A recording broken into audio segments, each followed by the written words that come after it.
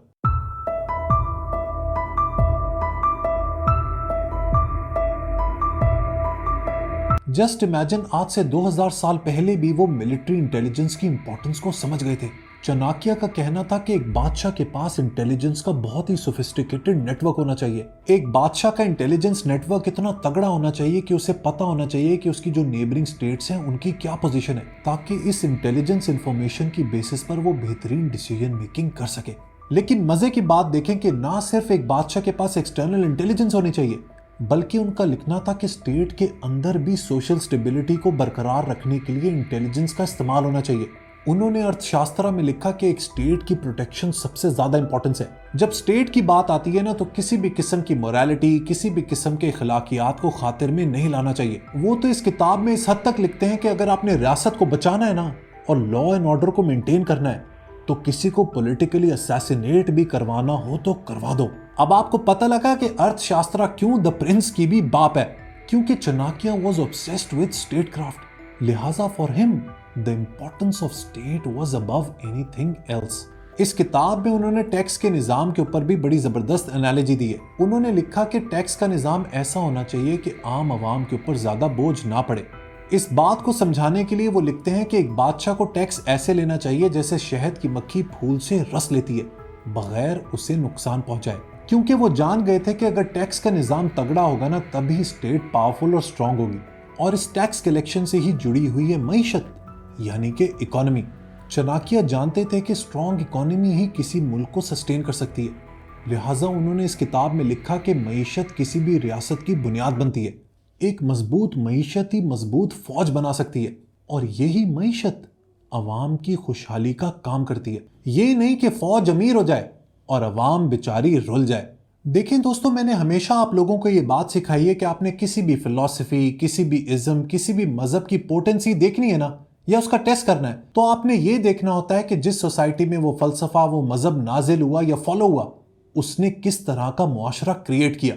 चाणक्य की बात करें तो उनकी पॉलिटिकल फिलॉसफी में बहुत दम था, लेकिन आखिर में इस नतीजे पर कैसे पहुंचा, इसकी सबसे बड़ी मिसाल है चंद्रगुप्त मौर्य। चंद्रगुप्त मौर्य ही वो बादशाह था जिसके एडवाइजर चाणक्य बने, और जिसने चाणक्य की एडवाइस को मानते हुए किंग नंदा को हराया और मौर्यन एम्पायर का कयाम किया। Mauryan empire was one of the biggest empires in the Indian subcontinent. यहां तक कि चंद्रगुप्त मौर्य ने अलेक्जेंडर जैसे ग्रेट बादशाह का भी डट के मुकाबला किया। चंद्रगुप्त मौर्य चाणक्य की ही एडवाइस को मानते हुए एक के बाद एक अपनी एम्पायर को फैलाता चला गया। लेकिन चाणक्य की बदकिस्मती देखें कि चंद्रगुप्त मौर्य का जो बेटा था ना, बिंदुसारा, उसने उनके ऊपर इल्जाम लगाया कि इन्होंने उसकी मां को जहर देकर मार दिया था।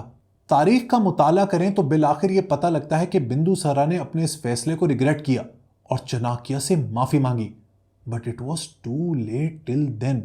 चाणक्य क्योंकि फलसफी शख्स थे, लिहाजा उनके ऊपर ये जो इल्जाम लगा ना, इसने उनको तोड़ के रख दिया। And he starved himself to death. अपने ही पसंदीदा बादशाह के बेटे के मुंह से इल्जाम सुनना उनको बिल्कुल ना भाया, और वो तब तक भूखे रहे जब तक उनकी जान ना चली गई। दोस्तों, चाणक्य की ये जो किताब है ना, अर्थशास्त्र, ये सिर्फ एक बुक नहीं है, बल्कि ये कंप्लीट पॉलिटिकल फिलॉसफी है। अगर आप वॉरफेयर यानी कि जंगी हिकमत अमली, सियासत या मईशत में दिलचस्पी रखते हैं तो ये किताब आपके लिए एक ट्रेजर है। स्पेशली वो लोग जो स्टेट क्राफ्ट के बारे में जानना चाहते हैं, वो चाणक्य के इस मास्टरपीस से बहुत कुछ सीख सकते हैं।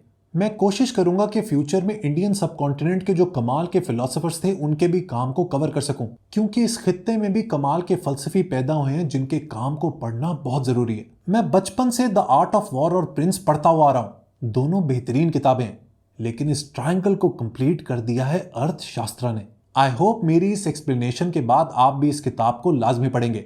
वीडियो पसंद आई हो तो लाइक बटन जरूर प्रेस कीजिएगा। Until next time, goodbye.